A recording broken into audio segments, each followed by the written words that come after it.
Only in America. Only in America. Only in America. Only in America. Only in America. Only in America. Only in America.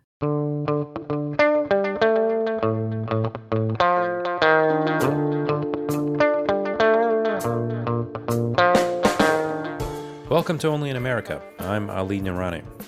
So, how does a small city in rural America begin to feel like home for a refugee from Bosnia? Here you have this guy that I met at soccer a couple of years ago, and next thing you know, he's promoting refugees. He's wanting to make Twin Falls a welcoming city. He's doing all these awesome things for the community, and he doesn't have to. Just an average Joe that said, you know what, I see good in these people, and I want to help them out. From the National Immigration Forum, I'm Ali Noorani.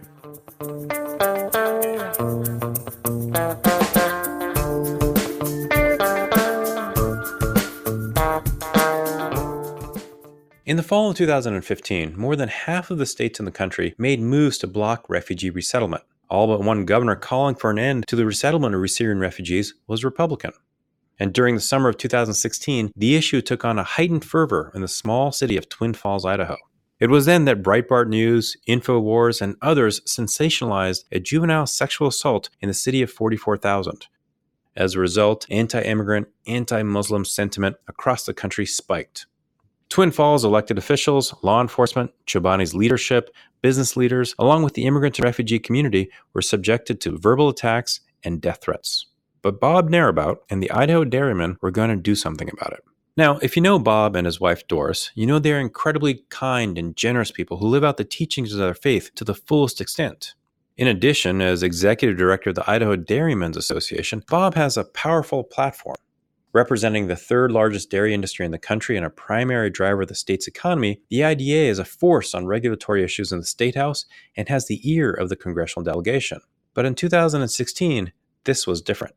This controversy that was boiling in Twin Falls was about race, culture, and a changing America.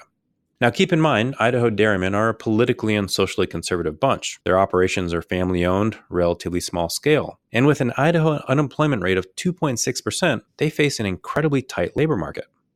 For many of the Idaho dairymen I've gotten to know over the years, their immigration story is as recent as their Dutch immigrant parents' or grandparents' dairy farms, which contributes to the close relationship they've developed with their immigrant workforce, many of whom have been on their farms for more than a decade.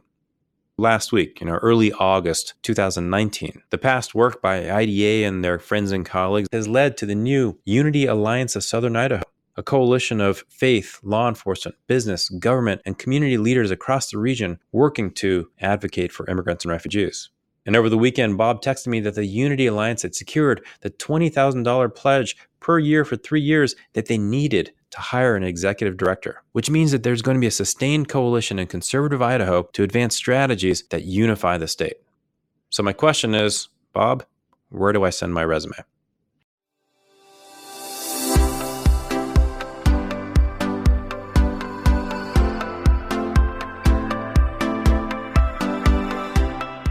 Support for the National Immigration Forum comes from the James Irvine Foundation, expanding opportunity for the people of California, and from the Carnegie Corporation of New York, established in 1911 by Andrew Carnegie to promote the advancement and diffusion of knowledge and understanding.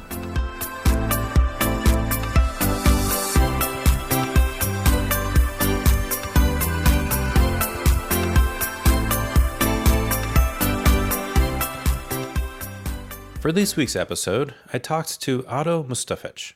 Growing up amidst the war in Bosnia that tore his community apart, Ado and his family fled the ethnic cleansing of Bosnian Muslims to embark on a 2-year journey as refugees. And just 2 days before 9/11, Ado and his family were able to resettle in the United States and start over in Idaho. Now these days, being a refugee is not easy. And for Ado and his family, being a Muslim refugee in conservative Idaho can be difficult. From an office overlooking the beautiful Snake River Canyon, my conversation with Ado covered a lot of ground. From feeling like he is not safe attending prayers in the city's new mosque, to telling me the steps civic leadership in Twin Falls are taking to welcome refugees. Ado's story captures the challenges and the opportunities of a changing America. What are we looking out over here? 486 feet above the canyon. It is like one of the most beautiful places in the country. What got you here? Tell me a little about yourself. I was 4 years old when the war started in Bosnia. Really, what started is the ethnic cleansing of Bosnia by Serbians. First tried to separate ourselves as a country. Once Tito died in Yugoslavia, all the countries started kind of going their separate ways. And Serbia was very against that, and they tried to bully on Croatia a little bit at the time. And then they decided that, hey, Bosnia is very promising, and we could probably go in and just wipe out all the Muslims.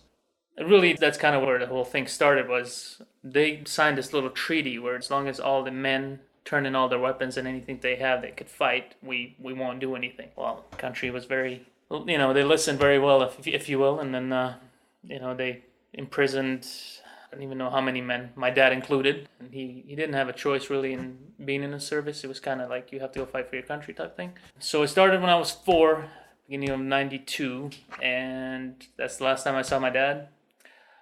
95, July 11th is not really celebrated, but it's remembered by a lot of Bosnians. That's where the massacre happened of all the men. My dad was killed as well in that. Then after 95, after kind of they signed this treaty where the war was over, soldiers started returning home, and we started getting the mental picture that he wasn't going to come back. But in the back of your mind, you're always like, maybe he escaped to Austria or Germany or somewhere, and he'll come back someday. And then we started this refugee program through. Actually, we had to go through Croatia to do it because Bosnia at the time didn't have a refugee program to start. So when did you leave Bosnia? Started in 98, so it was a 2-year process. How old were you? 3rd grade, so it started 3rd grade. So what do you remember from that? Well, the travel was very long for where we were at. I mean, it was like a 6-hour drive, and my uncle would drive us. We had to give him proof of receipts that we would use the public transport to get to places as we lived there. So you go in for an interview kind of like this. You have a guy that's wearing the American, he's suited. And then you have a translator there, and they ask you honestly from I felt like from the day you were born and you can remember things to present day, and same with my mom and my sister there. So I remember this like it was yesterday. They asked my sister when her first period was. He asked those questions. And then once you pass that first interview, they either tell you we'll give you a call again or thank you for your time, we'll consider it. So we luckily all the families that have lost a loved one in the war had kind of priority. Like, hey, this is a mom of 2, single mom. So we got that priority, if you will, and they called us for the second one. So 2.5 years of that whole process. So, I mean, you're 8 years old. How do you process this as an 8-year-old? At the time, it was one of those things that, you have one goal in mind, and you're just my mom would always tell me, just pray that things will, go through, and you just kind of sit in the back seat and keep your head down, and I'd say all the things that I could say, that my mom has taught me, and when I went to the mosques that I learned. So I would just pray really hard. And So it was like the day that the family got the news. It was awesome. I mean, it was bittersweet because I was just about to start 7th grade. So, I had a lot of friends, and all we knew was soccer. So first thing in my mind was well, I'm not going to have anybody to play soccer with, right? And then kind of, my mom just said, this is the end of our struggle. We'll be okay. We're going to a country that has everything for us. You guys will be going to school, all this stuff. We'll have many opportunities, and kind of settled in, because then they give you, once you get the phone call that you're accepted, they give you 4 months, to kind of get yourself prepared. And they say, okay, we'll mail you the tickets. And did your uncle stay? My uncle tried as well, but they got denied to come in because I guess they thought he was able to stay and provide for his family, because he was in war as well, but he wasn't wounded or anything. So you get to the U.S. 2 days before September 11th happened. September 9, 2001. Yep. So we actually came into Chicago on the 9th, and we were going to go to Molina, is where they were going to have us. And they were going to put us on a bus because we flew into Chicago airport. And then my aunt and uncle, I have an aunt and uncle that live here, they moved here two weeks before us. Same process. They called the embassy and asked if we could move here. And then we get to the airport, and the translator's like, hey, your sister requested for you guys to go to Twin Falls, Idaho. And you don't get to choose where you go. Just kind of tell you this is where we're sending you. Okay. And then they give you a little booklet to learn about U.S., capital of U.S., how many people live here, blah, blah, blah, things like that, major cities. So you don't get to choose. So they came here 2 weeks before us, my mom's sister. And then the day of us landing, they called the embassy and asked if we could resettle here instead. And they said, yeah, sure. So we had to spend the night at Chicago. And then actually on the 10th is when we flew in here, slept all day. and woke up on the 11th, and my uncle had this little TV that just got donated to him by a refugee center, and we looking at it, and we thought it was a movie because none of us spoke English. And then come to find out, this lady's coming to pick us up to go get registered for like Social Security and Idaho Medicaid, and she's like bawling. It's like, what happened? And she's like, oh, World Trade Center just got hit, and it's like, we just escaped war, and now we're coming into a country that's going into war again. So first couple of months was hell here. I mean, absolute hell. I went to school, O'Leary Junior High, which is a few miles down the road. Got bullied a lot because everybody at the time that was foreign was a terrorist to the kids that I went to school with. Also didn't help that I went to school with a lot of rich kids, so they would just pick on us constantly. There was a couple of us, they would just kind of stay together. It's constant. So I started faking that I was sick. I had a lot of headaches, so I wouldn't go to class until they caught on, and they're like, okay, we're taking you to the doctor to find out why you have so many headaches. And it actually came out that I had a cracked bone right here. It was causing some headaches that my sister dropped me when I was like 8 months old, and my mom never told me about it, but yeah, that got fixed. So yeah, that was kind of the coming to United States. So you go through high school, and after high school? I started college a little bit, and then my mom is disabled, so really primary goal was to take care of her. My sister, point of her life where she wanted to get married. So she went to Bosnia and married a Bosnian guy. She stayed down there with him after we got our citizenship here. And so it was just me and my mom, really. So I had to work full-time. I tried college full-time, work full-time, it just didn't work. So I stopped college and have worked full-time since. My sister came back. She brought her husband here. They had 2 kids. Here to Twin? Yeah. What's it been like living in Twin Falls as an adult? It's been awesome until, once I left junior high and that bullying and that, go back to your country, So you're getting the go back to your country taunt in junior high? Yeah. Many times. Yeah. And it was clear what they meant? Yeah. Absolutely. And funniest thing is, like, my teacher his office was like this, looking at the window, and the locker rooms are right there, and lockers are right there, and those guys are just saying it, and he just looks away. That was the hardest thing, probably. So how have the last few years been in Twin Falls? Honestly, not very good. I think that Twin Falls it's an awesome town. I have a family of my own. I have 2 kids. I wouldn't go anywhere else. I want to raise my kids here because the crime and everything is just so low. But I think that we have some very uneducated people here that like you say, that they see things and right away they think this person is going to move in right next to them and take their job and all this crap. And it's been sad. It really has. Like, it just kind of, I don't even know how to explain it. Like, it just makes you sit back and like, what the hell is the point? Like, you teach people, you educate people. I don't ever mind speaking about myself. Like, I tell people all the time, like, I'm Muslim. Like, what Muslims do on TV, what you see, they blow things up. Like, nowhere does it say in my holy book it's okay for me to go kill somebody. Right. My book just says live your life to the fullest. At the end of your time, then you either get heaven or hell. How big is the Muslim community here? We have our own mosque here. Oh, really? Yeah, we have a lot more Turkish guys that moved here, refugees. We have a lot more of them than we do Bosnians, but roughly maybe 3,000. Yeah. Out of a city of 50,000, that's a sizable percentage. Yeah. So we have a mosque that every time we pray, probably anywhere between 200 and 300. And then how does the mosque and the leadership of the mosque relate to other faiths within the Mormon community, the Christian community, etc.? I honestly think the Mormon community has been the most supportive of us. They've brought their own volunteers to come into the mosque and paint it inside. They didn't have to do that, but they did. They have donated funds for us because the whole mosque has been built on people donating, and people of Twin Falls have helped out tremendously. Anytime there is something that happens on TV where a Muslim guy, like the shooting, something happens like that, they come out and release a statement. What they do has nothing to do with us. And it's usually after every shooting where there's a Muslim person involved, they usually do something to the mosque within a couple of days. Vandalize it, paint it. The last one was they stuck a stick with the pig's head and feet and made it a cross. Really? Yeah. I think they're still looking into that. What's the relationship like with local police? I think it's great. I think there's a total of 8 Bosnian police officers on the force, and I think 5 of them are Muslims. So it's great. They're Twin Falls PD has been amazing to all refugees in general here in Twin Falls. I think they've been awesome. They have to downgrade the situation when stuff like that happens. You feel angry. You feel like, why? Why would somebody just let me practice what I practice? You practice what you practice. If you want to come in, we have an open door policy. Come in. Our doors are always open.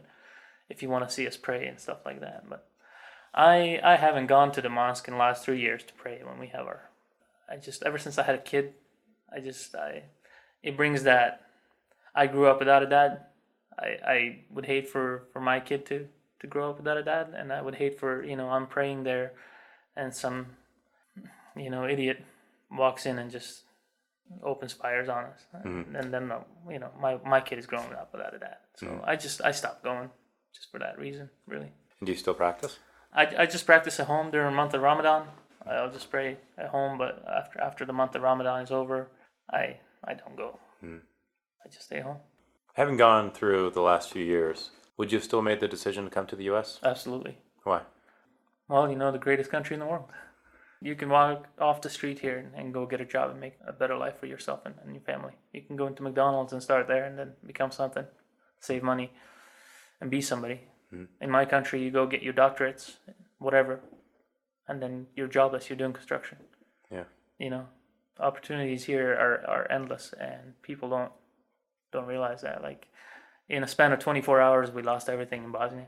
I mean, I have one photo, and that's a photo of my dad that my mom kept his ID, that we enlarged. That's it. 24 hours. I don't have that here. I mean, I have my own house, 2 kids, my wife. We have jobs, good health. How old are your kids? So one is going to be 3 in October, and the other one just got born 2 weeks ago. Oh, wow. Congratulations. Thank you.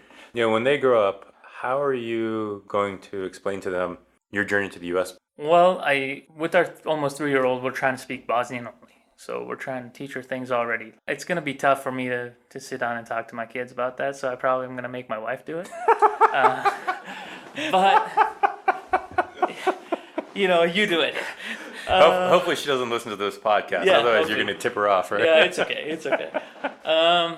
It's probably going to be a tough conversation that, it's not going to involve just sitting down for a couple hours and, telling her about it. But I think as both of them are growing up, we're just kind of going to keep our culture instilled in them and tell them, this is where we came from. This is the things that we did. And, I always tell my wife, if we're going to make sure that, they know where we came from, they know what we went through, but, kind of slowly introduce them into that. And how would you explain to them, what's happening now in the country? It would be a tough one. I would just say there are some sick, mean people out there that don't know any better. And I mean, it's crazy these days. You can't even go to Walmart, Yeah. It would be a tough one, man. I'm very protective right now of my kids, but I don't know if something like that would happen here. I don't know what I would do, honestly. Can you think of a day where you're able to take your family to the mosque? Not anytime in the future, honestly. I can't. I think there's just too much going on. There's just too much craziness, man. I can't even take my kids right now. My wife, right before I came here, I said, hey, I'm going to go meet up with Rick. And she said, maybe we should go to the mall later on. She wants to look for some clothes. She wants to do family photos. And I said, why don't you just do it when I come back, and I'll stay home with the girls. And it's not that I don't want to, but I just, it's just, you would never think that it happens in our community. Things won't happen. But I think that those people in Texas thought the same thing. Those people in Ohio thought the same thing. Oh, it will never happen here. And then, so what gives you hope? What gives me hope? Faith in humanity at some point down the road that somebody's going to say, okay, enough is enough. Let's say you're walking through downtown Twin Falls, which I did today for the first time. Nice. Who is the person that you hope to run into? Somebody that you just run into and you say, that is a person who cares about me, cares about my community. It's Rick. Rick Narabout. Here you have this guy that I met at soccer a couple of years ago. And next thing you know, he's promoting refugees. He's wanting to make Twin Falls a welcoming city. He's doing all these awesome things for the community, and he doesn't have to, Just a average Joe that said, what, I see good in these people, and I want to help them out. So I respect the hell out of him. Somebody you meet at the soccer field. Never knew that I would talk to him after that. That day, I said, this a nice guy. He came and picked up one of the girls that got hurt, took her off the field, and that was it. In my mind, that was it. A few years later, I get a text and say, "Hey, are you interested in doing this?" And then the more I get to know the guy. The guy's like, "We're making Twin Falls a welcoming city for all people." So my last question for you is, the name of the podcast is Only in America. So the question I ask everybody at the end is, just finish the sentence. Only in America, ... Can you live an American dream?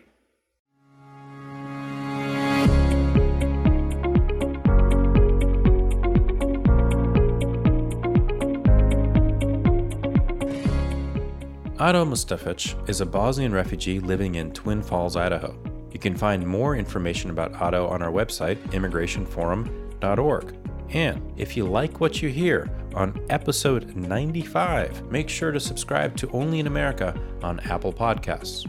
Only in America is produced and edited by Emily Chow, Joanna Taylor, and Megan Wetmore. Kathleen Farrell is the executive producer, and I'm Ali Nurani. Thank you so much for listening to Only in America, and I will talk to you next week.